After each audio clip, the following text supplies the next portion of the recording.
и в нарушение на десетки действащи закони и най-вече на Конституцията на Република България. И настоявам това решение да бъде отменено като незаконосъобразно. И силно казвам, не на шистовия газ. Длъжни сме да съхраним красотата и плодородието на родината ни. За нас и за бъдещите поколения. Длъжни сме да предпазим здравето и живота на децата си.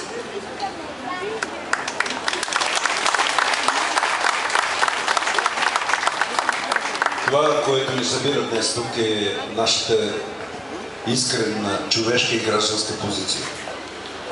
Не мисля, че някой може да остане безразличен след това, което се случва.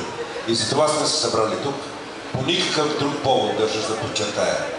В тази връзка ще сподели с вас още аргументи в полза на това да сме против пробите за шистов газ. Александрина Панайотова. Здравейте на всички! Благодаря за вашата подкрепа, защото в момента става въпрос за нашата сигурност и за нашия живот. Искам преди всичко да кажа, че всичките събрали сме тук не защото защитаваме някакви политически цели. Цялата тази организация е надпартийна. Ние защитаваме нашето право за живот. Член 55 от Конституцията казва, че ние имаме правото да живеем в една безопасна и екологична чиста държава. В момента с последното решение на Министерския съвет, с едно от последните решения на Министерския съвет, това наше право да живеем безопасно по домовете си е застрашено. Аз ще спра малко по по-друг начин ще погледна проблема с шистовия газ.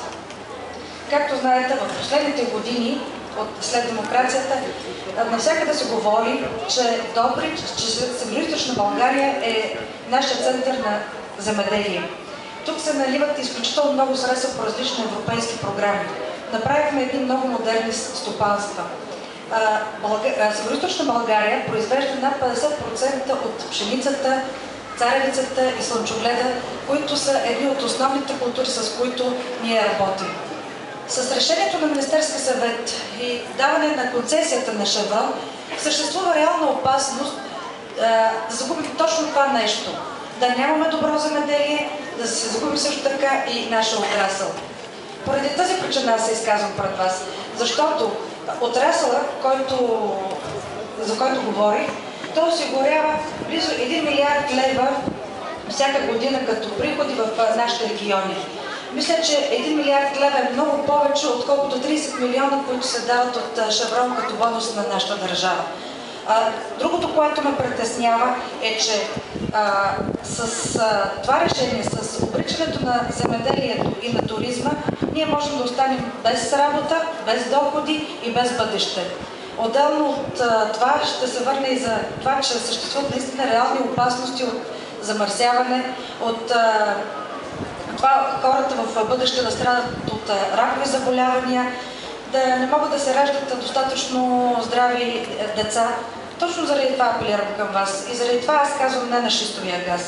Това, което сме направили в този протест, не е само този протест и тази протестна нота, която ще връчим на областния управител.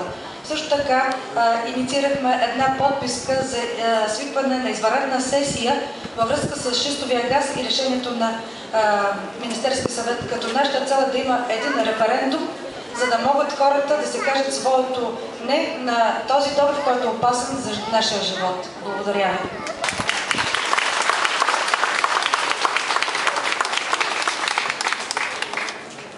Наистина много думи си излишни, защото времето иска от нас така или иначе други хора. В тази връзка пред вас ще стане един човек, който е организатор на протестите в София, дошъл съвсем искрено казано на почивка на Златни пясъци, не дойде на нашия митинг. Представям ви журналиста от списание Тема Йордан Мичев.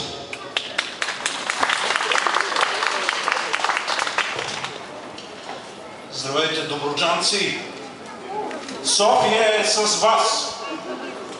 Ние няма да се подадем на натиска на Шеврон, няма да се подадем на натиска на правителството, Ще отстояваме до край правата си като граждани на тази държава и от сега ви казвам, че няма да се откажем от тази кауза. Преди мен хората достатъчно подробно говориха по темата колко опасна е тази технология. Аз съм родом съм от Разградско, от град Лозница, едно малко градче, което попада в тази зона, в която ще се проучва и добива шистов газ. Просто не мога да си представя какво ще се случи с моето градче, ако се замърси подпочвената вода, от която всички ние пием и я използваме. Затова нашата кауза е справедлива. Нашата кауза трябва да я гоним до край и трябва да се борим. Не бива нито за миг да отстъпваме назад. Това е. Много ви благодаря, че сте тук. Благодаря ви, че сте съпричастни към тази кауза.